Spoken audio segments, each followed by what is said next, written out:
Oi, gente. E aí, tudo bem? Bom, chegamos à parte 3 do livro O Poder do Hábito, os hábitos de sociedades. O capítulo 8 ele vai falar sobre a Saddleback Church e o boicote aos ônibus de Montgomery. São dois casos. Um foi a luta pelos direitos civis dos negros, que foi liderado pelo Martin Luther King. Talvez vocês já devam ter ouvido falar dele. Espero que sim. E o outro, a Saddleback Church, foi uma congregação, uma igreja que foi fundada pelo Rick Warren. Então, o tema desse capítulo especificamente foi um tema que me agradou bastante, foi um tema que me emocionou, inclusive. Então, eu tô aqui já tem um tempo, desde ontem, já pensando nas melhores palavras para gravar esse vídeo, para que eu não fique tão emocionada quanto eu fiquei ao ler o capítulo, porque se eu ficar emocionada eu não consigo falar. Mas eu vou tentar passar a mensagem que ele traz. Espero que eu consiga. Bom, mas para quem está chegando agora e ainda não me conhece, eu sou Rosângela. O objetivo deste canal é compartilhar conhecimento por meio da leitura. E a gente já está chegando à reta final deste livro. Então vamos só fazer uma pequena recapitulação da parte 1 e da parte 2, que a gente já viu. Então a parte 1 do Poder do Hábito, ele trouxe pra gente o hábito no indivíduo. Então a gente entendeu como o hábito funciona no nosso cérebro, vocês lembram? Deixa, rotina, recompensa. E aí explicou como que o nosso cérebro passa a ansiar pelos hábitos que a gente desenvolve e depois como que a gente, acreditando em nós mesmos ou em Deus, uma coisa maior com certeza, a gente consegue mudar hábitos ruins para hábitos melhores. Na segunda parte, a gente falou sobre os hábitos nas empresas. A Alcoa, lembra dos hábitos angulares que pensavam em segurança? Então, ela foi uma empresa de sucesso não porque ela produzia mais e melhor, mas porque ela salvava vidas, porque ela pensou na segurança dos seus funcionários. Depois nós vimos o caso da Starbucks, que trabalhava a força de vontade com seus funcionários, a forma de lidar com as pessoas, né, de lidar com situações imprevistas. Depois nós tivemos o capítulo sobre as crises, né, que trouxe a situação dos hospitais, dos médicos, e o caso do metrô, que uma crise ela pode nos trazer benefícios, embora ela nos traga perdas, mas ela também pode mudar muitas coisas, é um momento de transição para uma coisa melhor, né? E até citei o exemplo desse momento que a gente está vivendo. E o último capítulo, né, dos hábitos nas empresas, que a gente trouxe aquele tema assustador, né, de como as redes estão dominando e manipulando o nosso consumo. E aí eu tinha deixado um link, né, para vocês assistirem um vídeo do Atila Marino que trazia um pouco disso. E se vocês se interessaram, acharam bacana pensar pelo menos sobre isso que eu digo, né, despertar a consciência sobre isso, tem um filme na Netflix que chama O Dilema das Redes, que também é extremamente interessante, eu assisti nesse fim de semana, que também discute essa questão da manipulação dos nossos hábitos por meio das redes sociais. Eu falei que era assustador, mas é muito assustador. Mas é importante que a gente tenha essa consciência, né? Como eu disse no vídeo anterior.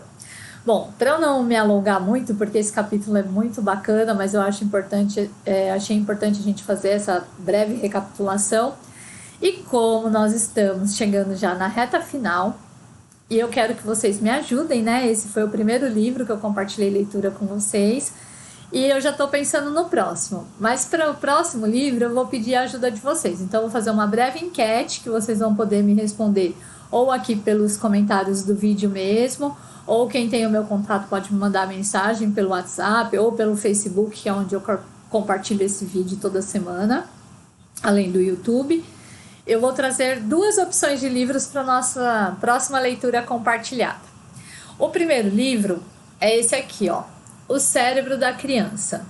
Eu já li esse livro, é um livro bastante interessante, que ele vai explicar como funciona, né, como o nome já diz, o cérebro da criança, e como a gente pode conversar com a criança em várias situações.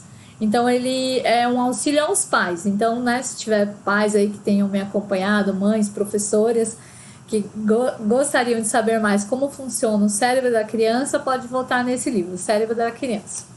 E tem esse outro livro aqui, que esse aqui eu também já estou lendo, é A Coragem de Ser Imperfeito. Ele é extremamente interessante, ele vai falar sobre vulnerabilidade, sobre vergonha, como que a gente não se expõe, como a gente cria armaduras para não se expor e como isso pode ser doloroso na nossa vida.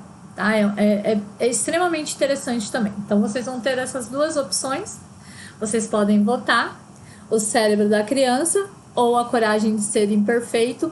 Isso não significa que mais pra frente o livro que perdeu eu não traga para o canal, porque os dois são de temas extremamente relevantes e de que a gente pode aplicar no nosso dia a dia, porque a leitura ela é sim prazerosa, a gente pode ler romances, aventuras, mas como o intuito de uma professora é sempre compartilhar algum tipo de conhecimento que possa ser aplicado à vida, então eu sempre vou trazer leituras para vocês que possam ser aplicadas, que tragam conhecimentos aplicáveis à nossa vida. Assim como é esse livro que a gente está aí no processo O Poder do Hábito. E vamos lá, né, ao capítulo 8. O nosso capítulo, ele começa com a Rosa Parks. Em 1955, em dezembro, para ser mais precisamente, Rosa Parks se recusou a levantar e dar o seu lugar a um branco num ônibus.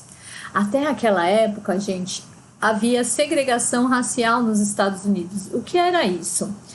Os brancos tinham os lugares da frente dos ônibus reservado e os negros tinham que se sentar ao fundo.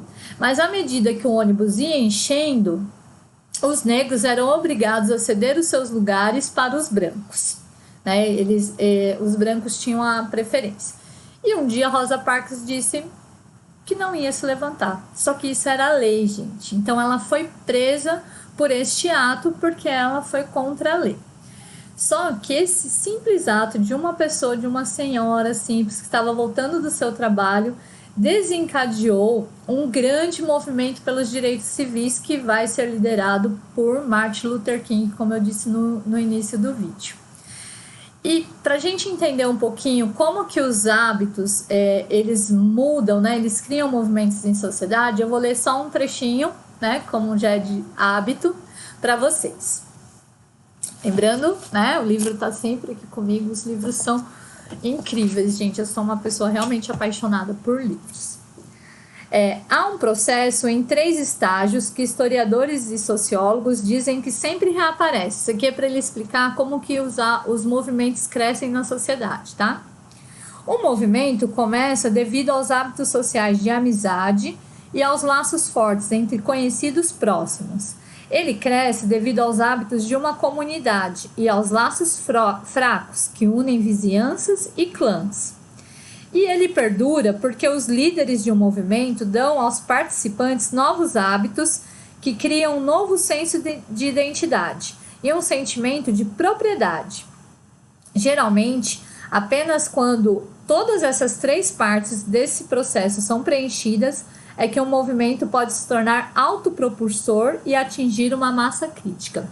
Então vejam só que interessante, né? A Rosa Parks, ela foi presa e aí ela desenvolveu o primeiro movimento, que eles chamam de laços fortes, que são os amigos.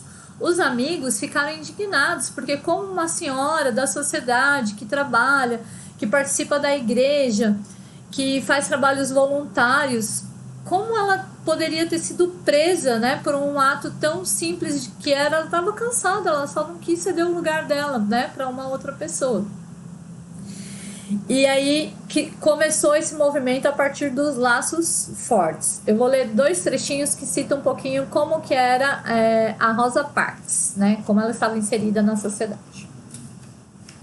Rosa Parks transcendia as estratificações sociais da comunidade negra de Montgomery. Como um todo, ela era amiga de lavradores a professores universitários.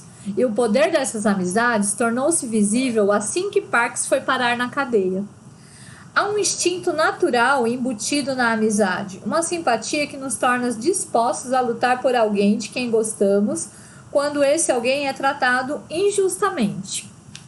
Então, a Rosa Parks foi esse o sentimento dos primeiros amigos. E para vocês verem, né? Ela era uma pessoa que ela rompia as estratificações. Então, ela era amiga desde lavradores até professores universitários, pessoas da alta sociedade, isso também não citei anteriormente. Então, além dela fazer parte da igreja, dela trabalhar, dela fazer trabalhos voluntários, ela ainda fazia vestidos para debutantes da alta sociedade. Então, ela tinha contatos em vários meios e eram as redes sociais daquela época, né? Fazer parte de vários grupos. Quer dizer, hoje em dia a gente ainda tem esses grupos, lógico, vocês lembram no capítulo 3 que a gente fala sobre o poder dos grupos, né? Então, quando a gente faz parte de um grupo, a gente faz parte de um movimento. Aproveitando para falar de grupo e de movimento, eu já falei, né, no capítulo 3 sobre a Academia Movimento, e hoje eu tô aqui, ó, com a camiseta da equipe de corrida que eu faço parte, que chama Eu Sou Capaz. Esse mês de outubro completa 3 anos que eu comecei a correr, e é muito significativo e muito coerente com o que fala nesse capítulo dos hábitos em sociedade. Então, quando você faz parte de um grupo, você se sente motivado a melhorar, né? Então eu faço parte dessa equipe de corrida, e aí às vezes a gente tá meio desanimado, fala, hoje eu não vou treinar. Aí vem uma pessoa e coloca, olha, treino feito, tá? Aí você fala, nossa, ele foi, então eu vou também. Então, esse é o sentido de você fazer parte de um grupo social. Um acaba incentivando e movimentando o outro. Aí em 1960 teve um estudo para falar um pouco, aí a gente vai para o segundo passo, então começou lá com os amigos, mas lembra que são 3 estágios, então a gente vai agora para os laços fracos. Um estudo feito em 1960 tentou responder a seguinte pergunta, né? Como que os homens tinham conseguido o seu trabalho atual? Granovetter fez esse estudo e ele que cunhou esse nome laços fracos. Ele diz que as pessoas, em sua maioria, conseguem o seu trabalho por meio de indicações de amigos dos amigos. Então, é isso que ele vai chamar de laços fracos. Então, os laços fortes são nossos amigos, a comunidade que a gente participa, e os laços fracos são os amigos dos amigos. Então, a partir do momento que Martin Luther King começou o boicote aos ônibus, né, que daí foi quase 1 ano que eles fizeram de protesto de não andar nos ônibus, eles iam trabalhar a pé, eles pegavam carona, mas iam de cavalo, iam de vários meios, menos de ônibus, enquanto a lei que vigorava lá da segregação racial não foi dissuadida, né? Enquanto ela não foi revogada. E eles só conseguiram isso em 1956. Então ele fez esse estudo explicando que as pessoas conseguem seu trabalho por indicação de amigos, e isso é o que eles chamam de laços fracos, mas é o que a gente pode chamar de uma pressão social.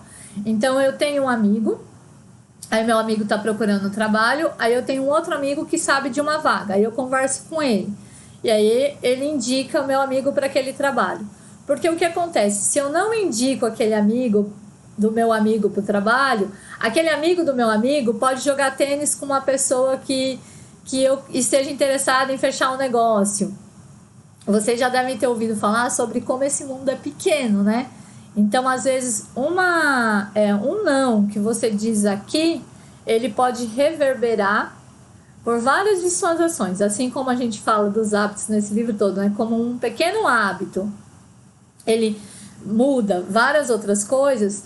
Uma ação sua dentro da sociedade, ela também pode ter efeitos que você pode não imaginar. Então, às vezes, uma ajuda que você nega para uma pessoa aqui, você vai estar fechando uma porta para você mesmo lá na frente. É isso que me encanta nesse capítulo, porque ele vai falar sobre movimentos sociais pacíficos e por meio do amor. Então, Martin Luther King, ele liderou uma marcha de 300 mil pessoas pelos direitos civis sem levantar uma arma, gente, sem quebrar nada. Então, é muito possível nós nos movimentarmos na sociedade sem que a gente precise destruir as coisas, né? Como a gente tem visto nos últimos tempos, quando as pessoas saem em protesto. Desculpa, gente, que essa parte já começa a me pegar um pouco. E aí, além dessa questão do Martin Luther King, dos direitos civis, a gente tem a Saddleback Church, que é a igreja de Rick Warren. Em 1979, Rick Warren queria criar uma congregação para que as pessoas que não tinham o hábito de seguir a Cristo começassem a seguir. Então ele queria criar uma congregação diferente. Aí ele passou a procurar um lugar ideal em que não houvesse, né, outras congregações, ou que se houvessem, tivesse uma linha diferente que ele pudesse aplicar. E aí ele começou a estudar sobre isso. E aí um dos autores que ele estudou indicou o movimento dos direitos civis, de como Martin Luther King liderou, né, sem armas, pelo amor e pela pacificação, de que todos nós somos seres humanos, independentes da cor da nossa pele, do gênero, da nossa religião. Nós fazemos parte de uma raça, a raça humana. E aí eu vou ler uns trechinhos para falar um pouquinho do Rick Warren e de quem ele seguia, quais foram as premissas da sua igreja. Apenas o evangelista que ajuda as pessoas a tornarem-se seguidores de Cristo em sua relação social normal tem alguma chance de libertar multidões. O mais importante, disse McGraven. McGraven é o autor que o Warren estava estudando. Era que os ministros precisavam converter grupos de pessoas e não indivíduos, de modo que os hábitos sociais de uma comunidade incentivassem a participação religiosa em vez de afastar as pessoas. Então, olha que interessante que o McGraven vai falar. Primeiro, ele fala que é a sua relação social normal. Então, Cristo, a nossa fé em Cristo, ela tem que estar na nossa relação social do dia a dia. O amor ao próximo tem que estar no dia a dia, não só no momento que a gente está lá congregando na nossa igreja ou na nossa missa. Gente, independente da religião que vocês tenham, tá? Eu não estou aqui falando de religiões específicas, eu estou falando do Evangelho de Jesus Cristo, né? Então, independente da religião que você faça parte, a sua fé em Cristo, ela tem que fazer parte da sua vida social. E aí ele fala, você tem que trazer grupos de pessoas, porque quando a gente traz grupos de pessoas, os hábitos de sociedade vão mudar. Aí o Warren já faz a própria leitura dele em seguida. Ele explica. O único jeito de fazer com que as pessoas assumam o compromisso por sua maturidade espiritual é lhes ensinar hábitos de fé. Uma vez que isso acontece, elas passam a se autoalimentar. As pessoas seguem Cristo não porque você as conduziu para isso, mas porque isso é o que elas são. Então, olha só o que ele está falando, né? Depois que você tem o hábito da fé, você passa a seguir a Cristo não porque você acredita num determinado pastor, ou num determinado padre, ou num determinado líder religioso. Você acredita porque isso é o que você é, um cristão. Eu achei isso tão bonito, gente. Tão bonito. Então, a fé, o amor ao próximo, a compaixão, são sentimentos que a gente tem que ter nos dias de hoje, né? Essa luta pelos direitos civis que começou lá em 55, na verdade esse grande movimento, mas já é uma luta que antecede, né? Porque a gente vem desde o tempo da escravidão e inclusive até os dias de hoje, porque hoje a gente tem leis que protegem, né? A gente tem leis antirracistas, mas a gente sabe que no dia a dia as pessoas negras ainda sofrem muito por incompreensão, né? Por intolerância de que nós somos a mesma raça, gente, né? Bom, aí ele recebeu uma missão, Rick Warren recebeu uma mensagem de Deus dizendo: construa pessoas que eu ajudo você a construir a sua igreja. Porque ele começou a construir a igreja, ele trabalhou muito e ele fazia várias reuniões e ele teve uma grande depressão, gente. Ele teve uma depressão profunda e aí ele ouviu, né, essa palavra de Deus: construa pessoas que eu construo a sua igreja. Então, quando ele retornou, ele começou a fazer os seus sermões pensando em como as pessoas podiam se motivar para serem melhores, como elas poderiam resolver os problemas do seu cotidiano. Então, ele mudou um pouco o foco da sua ação. Hoje, a igreja dele é uma das maiores que existem lá nos Estados Unidos, as congregações. Ela já está disseminada no mundo todo, inclusive tem aqui no Brasil. Então, são dois casos, né, nesse capítulo 8 que nos trazem como que a sociedade pode se movimentar a partir de hábitos sociais, hábitos de fé.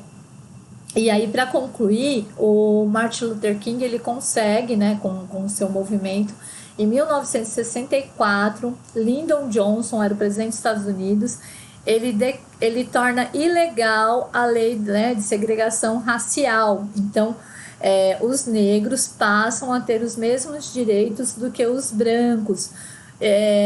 Um pouquinho assim do que eu estudei, do que eu vi depois de ler esse capítulo, é que naquela época havia até bebedouros. Você chegava nos lugares, tinha bebedouros para brancos, bebedouros para negros e bebedouros para mulheres, né? Essa lei dos direitos civis, ela não só foi uma luta dos negros, como ela foi uma luta também das mulheres, do que a gente chama de minoria. E aí, para fechar essa questão da minoria, semana passada eu estava assistindo uma palestra e uma das palestrantes, ela disse isso, ela falou, hoje em dia tem uma minoria muito barulhenta, mas a gente tem que ter noção de que nós mulheres, negros, nós não somos mais a minoria, gente, nós somos a maioria. Nós somos uma maioria silenciosa, que levanta todo dia de manhã, que trabalha, que somos honestos, que estamos preocupados com a nossa família. Então, tenho essa consciência de que nós somos a maioria e que se a gente acreditar que podemos fazer o bem prevalecerá, tá? Isso é o que eu acredito muito. E a gente não precisa ser nenhum Martin Luther King, nenhuma Rosa Parks, nenhum Rick Warren. A gente só precisa ser uma pessoa melhor a cada dia. Por isso que eu criei esse canal, essa é a minha intenção de trazer uma palavra que possa confortar vocês e que possa trazer um ânimo, né? Uma inspiração de que a gente pode ser sim uma pessoa melhor, que não longe de mim pensar que eu sou uma ótima pessoa, tá, gente? Eu ainda tô aqui aprendendo nesse plano terrestre a ser uma pessoa melhor a cada dia, mas a intenção é essa quando eu venho aqui e compartilho o que eu tenho aprendido com vocês. E eu vou encerrar com uma fala de Martin Luther King, quando ele teve a possibilidade de voltar a andar nos ônibus e sentar no banco que ele quisesse, como foi o sermão que ele fez na noite anterior.